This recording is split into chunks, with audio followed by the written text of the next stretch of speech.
Continuamos en la UNED y estamos en el grado de Historia del Arte y vamos a hablar del arte oriental.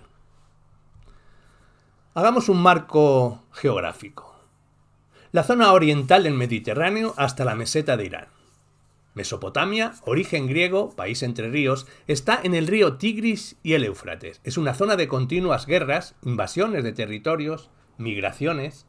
En la actualidad está formada por Turquía, Siria, Jordania, Líbano, Israel, Palestina, Irán e Irak. Es una zona de mezcla étnica. Hablemos de periodos históricos. El final del Neolítico supuso una revolución como lo fue su principio, la cuna de las primeras civilizaciones históricas de carácter urbano y culturas agrarias asentadas en las riberas de los ríos. El Neolítico, con una evolución cultural muy rica, y los yacimientos encontrados están en la Alta y la Baja Mesopotamia. En la Alta Mesopotamia, el Tel Alaf, actual Siria, de 5.000 a 4.500 a.C., y de Tep Gabda, en el norte de Irak, 4.000 años antes de Cristo. Y en la Baja Mesopotamia, Eridu, 5.000 años antes de Cristo, y Obed, 4.800 a 3.700 años antes de Cristo. Y las culturas más importantes de Uruk, el Nilo e Indo, 3.750 a 3.000 antes de Cristo, y la aparición de la escritura.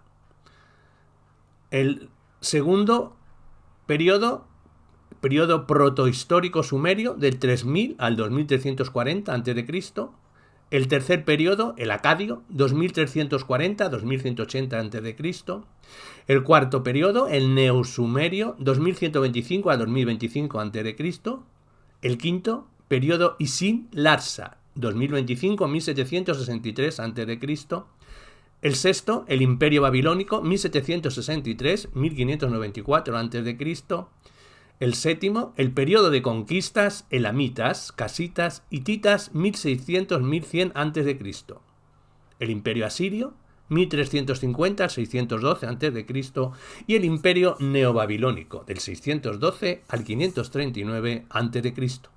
Hagamos una investigación histórica. La investigación comenzó a partir del siglo XVIII. Anteriormente solo se conocían las fuentes bíblicas, el sacerdote Beroso, en el que recopila los datos, de donde conocemos los nombres de las ciudades. Esta surge por el interés de la cultura clásica y será Winkelmann el que despierte este interés por la antigüedad. Los viajeros serán los que en 1786 traigan a Europa el primer texto babilónico, escrito en piedra, que es el Guijarro Michaus, un mojón de escritura cuneiforme. Otros viajeros relatan la existencia de Tels, colinas artificiales de arcilla en cuyas entrañas se encontraron las ciudades perdidas que se citan en la Biblia. En 1853 se consigue descifrar el alfabeto cuneiforme persa, por la inscripción hallada en una pieza del Palacio de Persépolis. El texto era trilingüe, persa, babilónico y elamita. En 1842, Paul-Émile Botta, cónsul, inicia las excavaciones del hostel de Nínive y Khorsabat, y pocos días después el arqueólogo inglés Layard excava Nibruz, Calah y Asur. Botta completa el Museo del Louvre y Layard el Museo Nacional de Londres. En 1876, Schliemann descubre Micenas y Troya. En 1917 se descubren las ciudades de la Baja Mesopotamia, Ur, Uruk y Lagash. En 1920, Wobley y Frankfurt culminan las excavaciones de Babilonia y Asur, sentando las bases de la arqueología sistemática y metódica. Entre 1927 al 29, Worley encuentra un tesoro en las tumbas reales de Ur. Y entre 1930 al 33, Parrot descubre la ciudad de Mari, en la Alta Mesopotamia. Y por último, en 1943, se halla el yacimiento Asuna, por arqueólogos iraquíes, con restos de las primeras civilizaciones del 5.000 años antes de Cristo. Hablemos de regiones. Desde el punto de vista geográfico, histórico y político, es producto de una gran diversidad étnica. Mesopotamia era fácilmente franqueable por cualquier dirección, por lo que nunca fue favorable para la unidad dinástica. Va a ser siempre escenario de rivalidades, guerras e incursiones con regímenes militares, pero frente a ello se mantendrá una unidad cultural, fundada por los sumerios. Las regiones serían la región meridional, central y septentrional. La región meridional, Sumer, con Ur, Uruk, Lagash y Larsa, 3000 a.C. La región central, con Akkad, con Sipar y Babilonia, y la región septentrional, Asiria, con Asur, Nínive y Nimrud. Hablemos de periodos históricos, el desarrollo. Aquí son pueblos agricultores, asentados en el sur. Su origen es hipotético, de rasgos étnicos muy peculiares, con cabeza rapada, nariz ancha, orejas grandes, ojos desmesurados y mirada hipnótica, boca de labios cerrados y apretados y manos recogidas en actitud de orante. El carácter de la representación es cilíndrica, de formas redondeadas, rechonchos, bajitos, con cráneos redondeados, nariz ganchuda y posición de recogimiento con faldas que son una estilización de la piel del cordero. Bowley encontró un nivel de 3 metros de altura que indicaba la existencia de un diluvio que afectó a una zona de 160 kilómetros de radio sobre la cual estaba el imperio sumerio, Uruk, Huarca y Lagas, Telok. En Uruk aparece la escritura, que evolucionó a la cuneiforme. Después se utilizará la lengua semita. Poseían un régimen político autónomo, gobernado por un rey sacerdote, Patesi, que regía sobre las leyes, la justicia, el ejército y los rituales. La ciudad fue propiedad del dios que nombraba al Patesi como administrador en la tierra. El régimen político estaba basado en una teocracia, convirtiéndose el templo en el eje integrador de la ciudad, siendo al mismo tiempo centro de autoridad y ceremonial. Este también es el granero de la ciudad donde todos aportan su impuesto para su posterior distribución. Son ciudades independientes, autónomas, aunque siempre existe el prestigio de una sobre las demás, a la que el resto de ciudades rinden vasallaje. Hacia el 2400-2350, el rey Sargón de Akkad ataca estas ciudades sometiéndolas, y así se inaugura el Imperio Acadio, con lo que se establece el imperialismo. Conquista el norte, Turquía, y el oeste, el Líbano, y se titula Rey de las 4 partes del mundo. Le sucede su hijo Naram-Sin, que continúa con la misma voluntad imperialista, pero a su muerte el imperio se fragmenta por la invasión de los Guti, dando lugar al nacimiento de las nuevas ciudades independientes y floreciendo así el periodo neosumerio, 2125 al 2025. Este periodo neosumerio fue derrocado por el ataque de los pueblos elamitas y amoritas y en este momento cuando se reafirma la ciudad de Mari, que rivaliza con Isin-Larsa en el 1763, año en el que Hammurabi sube al trono tras derrotar a Larsa y Mari. Se establece en Babilonia, donde surge el imperio babilónico. Durante este periodo se realiza un ensayo en escritura cuneiforme de codificación, creándose las leyes consuetudinarias de transmisión oral, siendo el primer código de la historia. A su muerte se desestabiliza el poder, sucediéndole una serie de invasiones casitas, elamitas e hititas. Mientras tanto, al norte, en Asur, se estará fortaleciendo un pueblo montañés, los asirios, destinado a ocupar el cetro imperial. El imperio asirio conquista Siria, Palestina, Chipre y Egipto. Su vida terminará con la invasión de otros pueblos que fundarán el imperio neobabilónico. Este se extenderá hasta el 540, año en que se inicia el imperio persa. Hablemos de características de este arte, del arte oriental. El arte cumplió siempre una función religiosa, vinculada a concepciones de carácter mágico y simbólico. En el Paleolítico el arte era de tipo parietal, también realizado bajo la idea mágica y de aprehensión. En el Neolítico, entre agricultores y ganaderos, surge el animismo, la creencia en el más allá. Cambiarán las formas de representación, pero no la finalidad, realizándose un ritual piadoso que para obtener el beneficio solicitado se deja constancia mediante la evocación física, la imagen, ya que así se deja memoria perdurable del suplicante u oferente, ex voto, que en el arte oriental será la imagen del orante. La representación humana tiene carácter episódico. Es la representación de una idea, un mero soporte. De ahí que todo el arte oriental sea enormemente formalista, siendo el rasgo principal la frontalidad. El conceptualismo hará que se representen las figuras como simples fórmulas. Únicamente aparecerá el naturalismo en la escultura, como es el caso del rey Asurbanipal, que aparece en relieves en escenas de caza, siendo este el único periodo en el que se constata en la plástica el naturalismo. Igual sucederá en Egipto con Amenofis IV. Los dioses mesopotámicos personifican fuerzas de la naturaleza, como el sol, la lluvia, el cielo y el aire. Nombrémoslos. Anus, dios del cielo, de los sumerios. Nintu, la madre de los dioses, en los sumerios. Inanna, la diosa madre, en los elamitas. Istar, la diosa madre, en los fenicios. Enlil, la diosa de la luna. Enki, dios del agua. Minurta, dios de la guerra. Mardux, dios de la sabiduría. Y Asur, dios supremo de los asirios. Hablemos de formación y desarrollo del arte sumerio. En cuanto a la arquitectura, en la Baja Mesopotamia siempre estuvo condicionado el arte por la escasez de piedra y madera, por lo que emplearon el adobe, o sea, barro secado al sol y cocido. Las cubiertas son curvas, arco y bóveda. Sumer solo disponía de la madera de palmeras datileras. Solo en edificios templarios, en norte de Mesopotamia, se usan los largos cedros del Líbano, actual Siria, por lo que las construcciones se hacen con gruesos muros de contención, la columna no existe como soporte, escasean los vanos, y las habitaciones son estrechas y alargadas, dependiendo de las vigas. Esta pobreza de material obliga a animizar las fachadas exteriores usando resaltes falsos contrafuertes, entrantes y salientes, y utilizan la cerámica vidriada. Los gruesos muros también están relacionados con las creencias de perdurabilidad, como en Egipto. Los interiores y patios centrales son los elementos claves en torno a los cuales se articulan las demás dependencias. Son los ejes centrales de la división de espacios, sirviendo como distribuidores de luz. En cuanto a la arquitectura religiosa, diremos que la tipología del templo sufre una lenta evolución que culminará en el zigurat, que es el máximo exponente de la arquitectura sagrada. El templo más antiguo es el centro ceremonial, de gobierno y de almacén. Nombrémoslos. El templo de Eridu, en el sur de Mesopotamia, de forma simplificada, con cela y decoración de muros.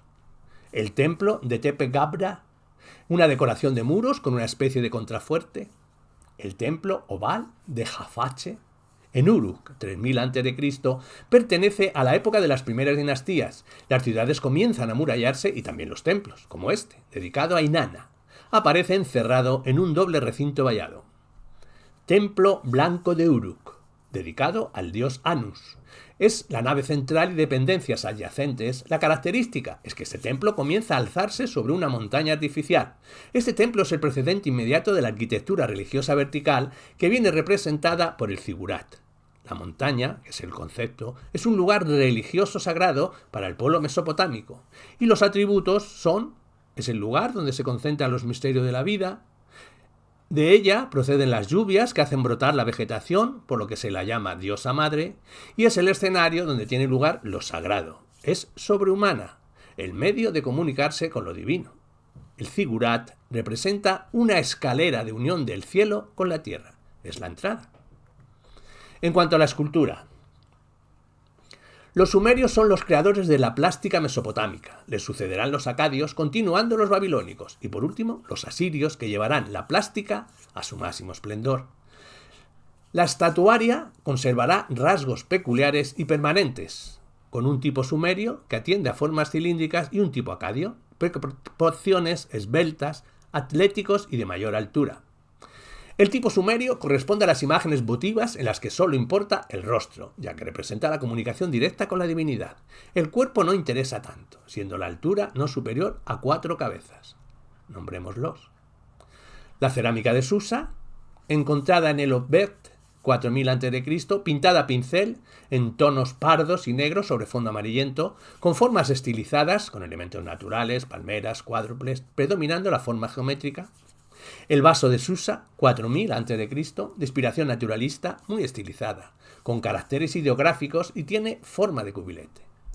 Y ídolos de la fecundidad, en Tel Alaf, que aparecen figuras modeladas en terracota y decoradas con formas exageradamente abultadas. Representan la diosa madre, por los que son ídolos de la fecundidad del hombre, de la tierra, del ganado, estando su origen basado en el miedo a la esterilidad.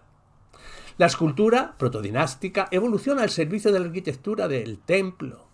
Está dominada por la geometría. Se trata de un arte hierático, rígido y riguroso, que cumple la ley de la frontalidad. Frankfurt distingue 2 estilos, según zonas. Para él no son estilos diferentes, sino antitéticos, opuestos. Ambas escuelas son coetáneas y las únicas diferencias son de talleres, distintas regiones, distintas obras y distintas técnicas. Región de Tel Asmar, donde se reducen los detalles y rasgos hasta llevarlos a la abstracción. Región de Tel Agrab, donde hay un mayor interés por individualizar las características físicas de los personajes, por lo que buscan el mayor realismo posible. Tal es el caso del intendente Ibi-Il y de los cabezas halladas, en las que se tratan los pómulos, el entrecejo, el doble mentón, las orejas perforadas, el trépano, y ondean el cabello. Se trabaja la minuciosidad e incluso las policromas. Y la zona de Mari, que ésta nos da y nos ha ofrecido obras realizadas con bastante libertad. Podría tratarse de un tercer grupo. Por ejemplo, la Dama de Uruk, Huarca, 3000 a.C., está realizada en alabastro, casi a un tamaño natural. Se trata del primer rostro de la humanidad, ya que salta a la vista su enorme belleza, es un resultado de armonía, proporciones y rasgos. La perfección del modelado indica que fue una sociedad muy adelantada, no se conocen antecedentes. Las cejas están huecas, ya que irían con incrustaciones de lapislázuli, y los ojos llevarían la córnea de concha blanca y el iris de obsidiana. El cabello partido en dos nos indica que quizá llevase un tocado de ritual de oro. Todo esto nos lleva a que fuese una sacerdotisa de Inanna, o quizás la propia diosa. Del vaso de Uruk. Este representa una escena ceremonial y pertenece al templo de Inanna, de relieve plano, desarrollado en registros superpuestos que se leen de abajo hacia arriba. El tema es procesional, la fiesta de la renovación del año agrícola. Aparece la jerarquía de respeto, estilo analítico, ya que ilustra los términos de la religión mesopotámica. Hay una gran variedad de detalles de sentido religioso, ritual de ofrendas. Del grupo de estatuas del templo de Abu, en Tel Asmar. Aquí diremos que son el punto de partida de la escultura sumeria en piedra. El grupo lo componen el dios Abu, la diosa y sus sacerdotes. Salta a la vista la concepción geométrica de las figuras, dos triángulos invertidos, de contorno cerrado, hombros atléticos y unidas las manos en el pecho. Hay una gran preocupación por la estabilidad de las figuras, por lo que se engruesan los tobillos y tallan por detrás un pilar de sustentación. Adopta la jerarquía de respeto y además se escribe el nombre del personaje en la peana. El dios y la diosa Abu, encontrados por Frank Kufur, portan en sus manos el vaso manante, vaso que emana el agua de la vida. La diosa lleva la vestidura talar, con un hombro al descubierto. La anatomía es cilíndrica, de formas pesadas. Lo importante es la idea de la geometría aplicada a la escultura, buscándose la unidad abstracta para resolver el concepto de divinidad, por lo que no tiene que ser fiel a la realidad. Del rey Iku es uso del trépano en las barbas y rayado de cejas. El escriba Tutu. La mujer con sombrero, de gran corpulencia, sentada y coronada, sobre el cual hay una falda o capa de vellón.